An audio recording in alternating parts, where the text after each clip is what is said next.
Hi, everybody, and welcome to Pac-12 Chalk Talk, your source for everything Pac-12 sports. I'm your host, Austin Controlis, and in studio tonight, as always, we have Ben Haber, Pierce Bly, and Robbie Baker.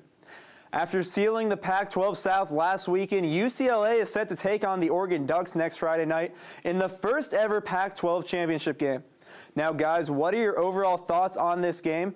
We've seen Oregon perform well this year, but UCLA has been on and off. Is this game even worth watching? And Ben, as always, we'll start with you. I'm going to watch it because it's the inaugural Pac-12 championship. This conference has existed since 1915, almost 100 years. I've been waiting for the day to see a championship game, but the talent level on the field is clearly not balanced. Oregon comes in as the 8th best team in the country, possibly even higher. UCLA coming off a 50-0 spanking to their rivals, Crosstown. I don't think they're going to be able to rebound against Oregon. Yeah, I definitely have to agree with Ben. I will be watching it because it is a historical game for sure. I think UCLA stands absolutely no chance against Oregon's running and passing attacks. You're going to hear from me later. I picked Darren Thomas as my offensive player of the week. I think he's going to really exploit that secondary. Yeah, I've actually been going through TV listings. I found out that The Grinch Who Stole Christmas will be on instead, and I will be tuning into that because this is going to be an absolutely awful football game. Oregon is going to run, pass all over this UCLA team, and it is going to be a complete blowout, and I would honestly rather watch The Christmas Show. You're a mean one, Mr. Baker. You're a mean one. With the football season winding down, December will be full of bowl games. Now the Pac-12 is eligible for the Rose Bowl, Fiesta Bowl, Alamo Bowl, Holiday Bowl, Vegas Bowl, Sun Bowl, and the Kraft Hunger Bowl. Guys, early in the season, we saw some of the Pac-12 teams struggle against other conferences. Do you guys see that continuing, or do you expect the Pac-12 to have more success this time around? And Pierce, we'll go with you. Yeah, I actually do think that the Pac-12 is going to struggle in their bowl games. In terms of the Rose Bowl, I have Oregon going there. They're going to play either Wisconsin or Michigan State. It'll be a nice matchup to see Oregon's speed against the power running attacks of Wisconsin or Michigan State. So I think that'll be the most interesting matchup. Otherwise, I actually give most of the other advantages to teams from other conferences. Yeah, I actually don't think the Pac-12 is I'll agree with Pierce here. I don't think the Pac-12 is going to fare very well at all in bowl games. I think they will get beaten pretty much all the bowl games, as other conferences have been much better than the Pac-12 this year across the board. The most exciting proposed matchup right now for me would be the Alamo Bowl, which right now would see Washington play Kansas State. I think that would be a great matchup, not only between two purple uniform teams, but two good offensive teams. It would be exciting to watch. But other than that, really not much else to watch in bowl season for the Pac-12.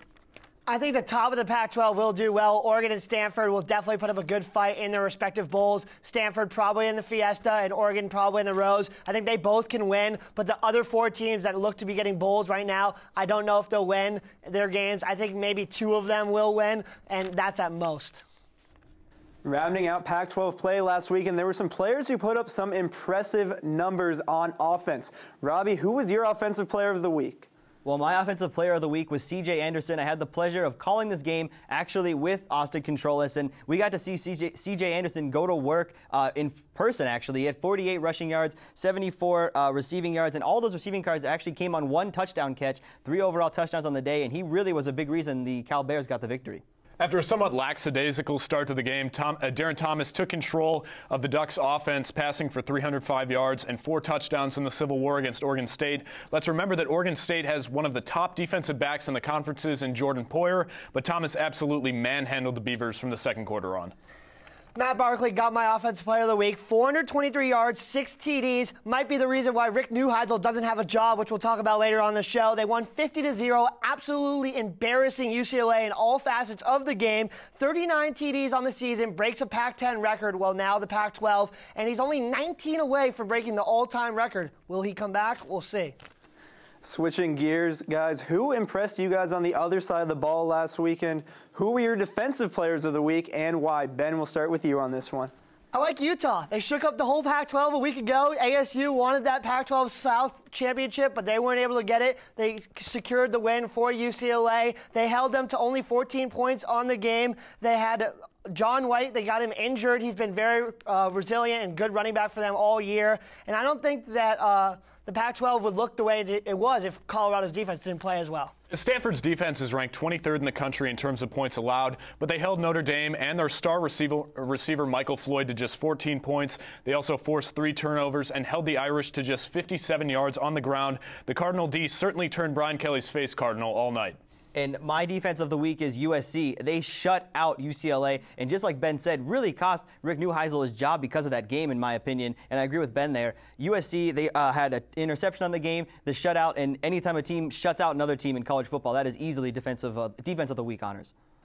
Well, guys, the regular season has only been over for a couple of days, and already a quarter of the conference has coaching vacancies. Arizona State's Dennis Erickson, UCLA's Rick Neuheisel, and Washington State's Paul Wolf will not be at the helm next season, though Erickson and Neuheisel are expected to coach out the postseason.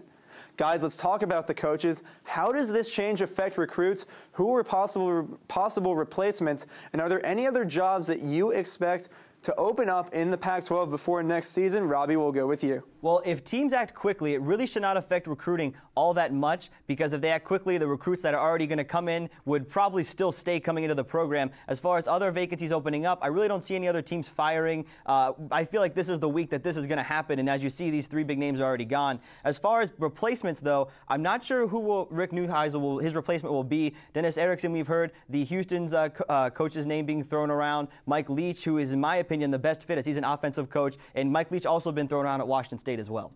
Yeah, I'd have to agree with Robbie on that. I think another big name that could come into play in terms of UCLA is Chris Peterson at Boise State, although I think he will stay with the Broncos up there.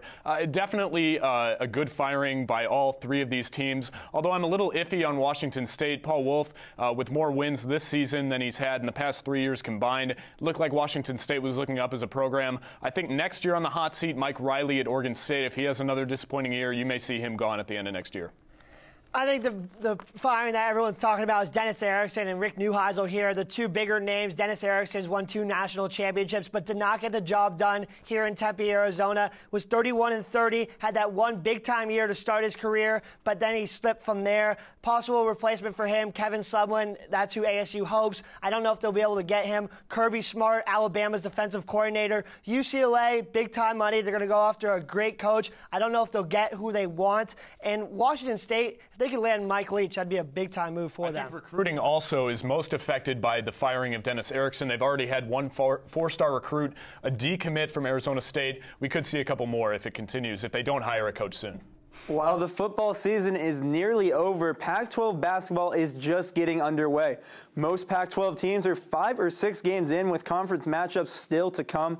Now, Pierce, which teams have impressed you early on so far? Oregon State is my team that's really impressed me thus far. They've come out 5-1 this year. Their only loss to number 22 Vanderbilt, and that was by 2 points. They had a really impressive win over a resurging Texas team, 100-95 in overtime earlier this year. I think Craig Robinson is doing great things up in Corvallis, and I expect it to continue the rest of this year. Yeah, Stanford's been the team that surprised me thus far. They're sitting at 5-1 right now. Their only loss was a 6-point loss to a very good Syracuse team from the Big East. They have 2 really big-name players, Aaron Bright, Josh Owens. They're both averaging double digits in points per game. This is a team that they're surprising people right now, and they could be a surprise throughout the season. I'm going with Stanford. Also, one other guy you left out there that scored double digits for them, Chasen Randall. So 3 double-digit scorers. They have a way to balance the floor. They can space you out. A lot of ways to beat you. One thing Stanford needs to improve upon, their leading rebounder, only 5.6 rebounds a game. They're going to need to board the ball better against tough UCLA teams that have big men. But I really do like Stanford and what they've got going so far early in the year. Now, Ben, we asked you guys to come up with a few basketball players to watch this season. Who should we keep our eyes on in the Pac-12? Arizona State, Trent Lockett, averaging 17.5 points a game and 8.7 rebounds at the small forward position. This is a guy that is slashing to the hole. He has worked on his mid-range game. If he can continue to develop in that area, he's going to be a lethal player. Doesn't have a lot of weapons around him at Arizona State, so those stats are even more impressive. If he can continue to develop that jump shot, I really like what he's got going on. I took Terrence Ross of Washington. He only averaged 8 points in 17 minutes per game last year, but that doesn't change the fact that he is arguably one of the most talented players in the Pac-12. He's a sophomore this year. With the departure of Washington's top 3 scorers, Ross will no doubt take on a much bigger role and have the chance to showcase his all-around game. He's already averaging over 17 points a game, and his size and athleticism really impress me. And I'm going to go ahead and take Jared Cunningham of Oregon State. He's had a great start to the season, basically almost 21 points per game, 4.3 rebounds as a point guard. He shoots almost 51% from the field, 27.3% from three-point range. This guy could really continue to put up huge numbers, and he's leading an upstart 5-1 Oregon State team right now that could continue to make noise in the Pac-12.